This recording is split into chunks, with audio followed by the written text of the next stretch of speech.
જોહાર મિત્રો, તો આજે આપણા ટાઈગર ચૈતર વસાવાની સમર્થન રેલી જાહેર કરવામાં આવેલી છે મિત્રો. તો એના વિશે આપને સૌને જણાવી દઉં, સારી રીતે સાંભળજો અને આ વિડીયોને વધુમાં વધુ શેર કરી દેજો મિત્રો. તો આવો તમને વાંચી સંભળાવું મિત્રો.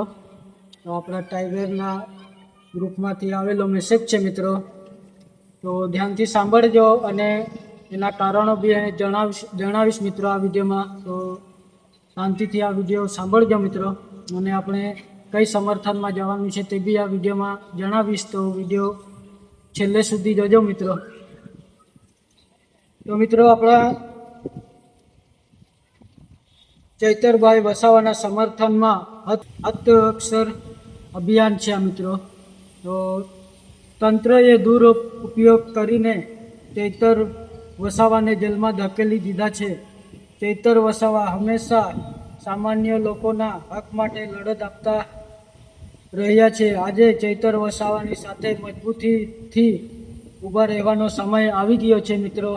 તો તારીખ છે 20/7/2026 રોજ, સોમવારના રોજ ડેડિયાપાડા વિધાનસભા વિસ્તારના મતદાતાઓને તથા આદિવાસી સમાજના હિત અને તેમના બંધારણીય અધિકારોના સુરક્ષા રક્ષણ માટે લોકશાહી પ્રસિદ્ધિ લાખથી વધુ મતથી ચૂંટાયેલા ધારાસભ્ય શ્રી ચૈતર વસાવા ન્યાય મળે તે હેતુ નર્મદા જિલ્લાના 1 લાખથી વધુ નાગરિકોના હસ્તાક્ષર સાથે પ્રચંડ જનસમર્થન રજૂ કરવામાં આવશે મિત્રો.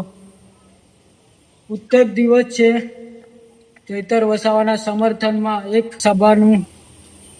એક જાહેર સભાનું પણ આયોજિત કરવામાં આવશે, જેમાં ચૈતર વસાવાની પત્ની વર્ષાબેન, આમ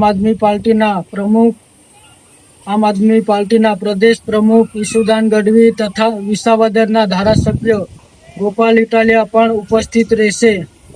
આ આવેદન મહામહિમ રાષ્ટ્રપતિ શ્રી, માનનીય ગુજરાત રાજ્યપાલ શ્રી તથા ગુજરાતના માન્ય મુખ્યમંત્રીને સંબંધિત નર્મદાના માન્ય જિલ્લા કલેક્ટર શ્રી આવશે મિત્રો. આદિવાસીઓના અવાજ ધારાસભ્ય ચૈતર વસાવાના સમર્થનમાં જરૂર પધારજો મિત્રો. અને આગળ સાંભળો, આપણે કારણ પર જણાવવાના છે, તો શાંતિથી સાંભળજો મિત્રો. કારણ પર લખેલા છે આમાં.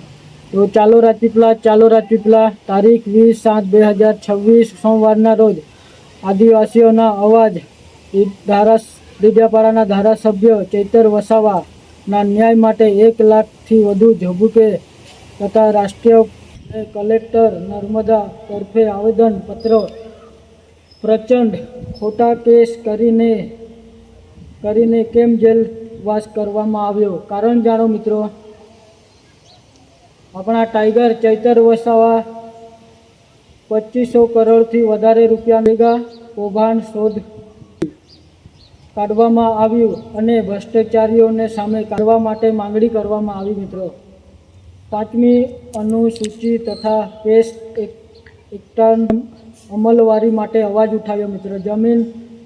જંગલ જમીન વન અધિકારો અધિનિયમ 2006ની અમલવારીને ઉદાસીનતા સામે લડત આપી આદિવાસીઓના કોમન સિવિલ કોડ યુસીસીના જેવા કાયદાઓમાંથી બહાર રાખવા આંદોલન કર્યું. આદિવાસી વિસ્તારમાં આવેલા અભયારણ્ય, eco sensitive zone, solar power પ્રોજેક્ટનો વિરોધ કરવામાં આવેલો. Delhi Mumbai corridor, DMC, Bharatmala, statue of unity, Saputara green corridor વગેરે પ્રોજેક્ટોમાં કરોડો આદિવાસી લોકોની જમીન જાય છે, એનો વિરોધ કરવામાં આવેલો મિત્રો. તાપી નર્મદા રિવર લીક યોજનામાં સામેલ આંદોલન કરવામાં આવેલો. ચૈતરભાઈ વસાવાએ આદિવાસી વિદ્યાર્થીઓના શિક્ષણ માટે પૂરતું સુવિધા જેવી ઓરડા શિક્ષણની ઘાટ શિષ્યવૃત્તિ તથા ફ્રી સ્કોલરશીપ જેવા પ્રશ્નો માટે લડત આપી સમસ્યાનો હલ કરી તેમજ આંગણવાડીઓના પૂરતા ઓરડા માટે કાયમ અવાજ ઉઠાવ્યો છે. તેમજ શિક્ષણ અને ખાનગીકરણો સામે અવાજ ઉઠાવ્યો. ગુજરાત વિસ્તારમાં આવેલા હોસ્પિટલો આધુનિક સુવિધા તથા ડૉક્ટરોની નર્સ વગેરે ઘટતા સ્ટાફ માટે કાયમ રજૂઆત કરતા હોય છે. ગુજરાતમાં ફિક્સ પગાર તથા ખાનગી કારણો વિરોધ કરવામાં આવેલો. ગુજરાતના વિવિધ જિલ્લામાં નકલી ઓફિસો ભોગણ ચૈતર વસાવાએ ઉજાગર કર્યો. સ્ટેચ્યુ ઓફ યુનિટી તથા વિવિધ પ્રવાસન ધામોના નામે થતા વિવિધ ઇકો ટુરિઝમના નામે ખેડૂતોની જમીન ખાનગી કંપનીઓમાં આપવા વિરોધ કરવામાં આવ્યો. જીએમડીસીના પ્રોજેક્ટનો વિરોધ કરવામાં આવેલો. અંકલેશ્વર જીઆઈડીસીના કર્મચારીઓ માટે અવાજ ઉઠાવ્યો. મિત્રો, આવેદનપત્ર આપવાની તારીખ છે મિત્રો 20/7/2026, વાર છે સોમવારના રોજ સવારે 11 કલાકે. રેલીનો માર્ગ છે મિત્રો નીલભીલ રાજાની પ્રતિમા બસ સ્ટેશન પાસેથી કલેક્ટર ઓફિસ સુધી.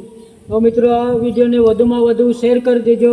દરેક આપણા આદિવાસી સમાજના યુવાઓને, વડીલશ્રીઓને સમગ્ર ગ્રુપમાં શેર કરી દેજો મિત્રો.